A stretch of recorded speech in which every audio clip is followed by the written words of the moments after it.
রব্বুল আলামিন মানুষের হেদায়েতের জন্য লাখ লাখ নবী প্রেরণ করেছেন, 1,24,000 পয়গম্বর উনি দুনিয়ার বুকে প্রেরণ করেছেন। নবী রাসূল শেষ হয়ে গিয়েছে, সাহাবা আজমাইন দিনের দাওয়াত দিয়েছেন, সাহাবা আজমাইন পরে তাবেঈন, তাবেঈন, আম্মাই মুজতাহিদিন, সালফে সালিহিন এভাবে দাওয়াত দিতেছিলেন।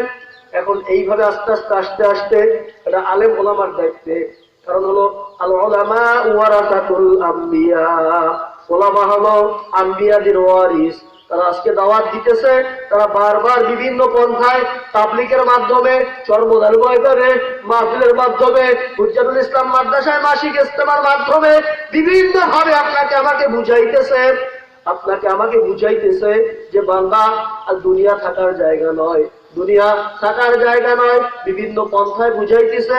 উদাহরণস্বরূপ আমরা বুঝে নেই যে মানুষ একটা গরু পালে, ওই গরুটা যখন সে লালন পালন করে, ওই গরুকে যখন সে জমির বাঁধে, গরুর খাওয়ার জায়গা ভিন্ন থাকে, মালিক ডাকতেছে, মালিকের ডাকে সাড়া দেওয়া দরকার।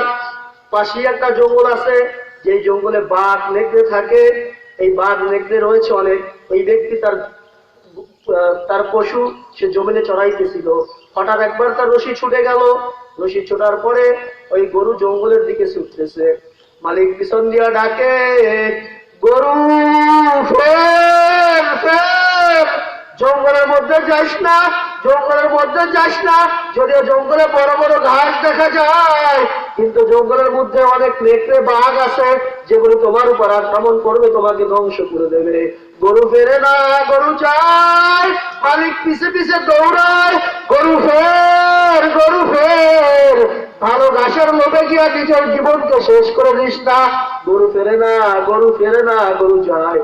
হঠাৎ যখন জঙ্গলের মধ্যে গিয়ে আনন্দে চিত্তে বড় বড় ঘাস খাইতেছিল, হঠাৎ একটা বাঘ এসে খপ করে থাপ্পড় মেরে গরুটার অবস্থা তামাম করে দিল, তাকে নিহত করে দিল, তাকে মেরে ফেললো। এখন মালিক পিছে বসে আফসোস করে, গরু তোকে বারবার বলেছিলাম গরু ফের, গরু ফের। জঙ্গলের মধ্যে ঘাস বড় বড় দেখা যায়, কিন্তু ওই ঘাসটা খাইতে গেলে জীবনেরও আশঙ্কা আছে। তুই আমার কথা শুনলি না, তুই ঘাসের লোভে জীবনকে বরবাদ করে দিলি। ঠিক তদ্রূপ আল্লাহ পাক রব্বুল আলামিন পবিত্র কোরআনের মধ্যে, রাসূলের হাদিসের মাধ্যমে, আলেম ওলামাদের মাধ্যমে বারবার এই পথ হারা বান্দাদেরকে ডাকতেছে, বান্দা ফের, বান্দা ফের, বান্দা ফের।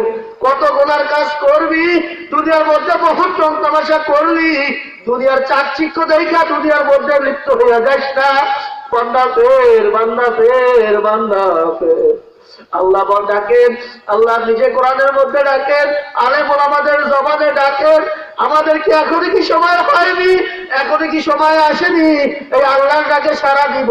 যদি আল্লাহর ডাকে সাড়া না দেই, তাহলে ওই পশুর মতো ভালো ঘাসের লোভে, দুনিয়ার লোভে আপনার আমার জীবন বরবাদ হয়ে যাওয়া ছাড়া কিছুই হবে না।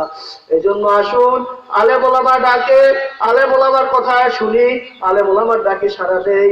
যদি আলেম ওলামার ডাকে সাড়া দেই, হয়তো আপনার আমার জীবন দুনিয়া ও আখিরাতে শান্তিময় হতে পারে। এজন্য সকলে বলি, আল্লাহ পাক রব্বুল আলামিনের ডাকে সাড়া দেওয়ার জন্য প্রস্তুত আছি তো? সবাই হাত উঠাই দেখাই। ইনশাআল্লাহ আমরা জীবনে যত গুনাহ করেছি আর জীবনে এমন গুনাহ করব না। বলেন সবাই, আমরা জীবনে যত গুনাহ করেছি এই গুনাহ আমরা জীবনে আর করব না। হে আল্লাহ, তোমার কাছে আজ হুজ্জাতুল ইসলাম মাদ্রাসার প্রাঙ্গণে বসে তওবা করতেছি, ইস্তেগফার করতেছি। জীবনে অনেক নাফরমানি করেছি, অনেক গুনার কাজ করেছি, আজকে তওবা করতেছি। আল্লাহ, জীবনে আর কোনো গুনার কাজ করব না। তুমি আমাদেরকে তৌফিক দান করো। সবাই হাত নামাই, যে আমাদেরকে গুনাহ থেকে বেঁচে থাকার তৌফিক দান করো। দুনিয়া সামান্য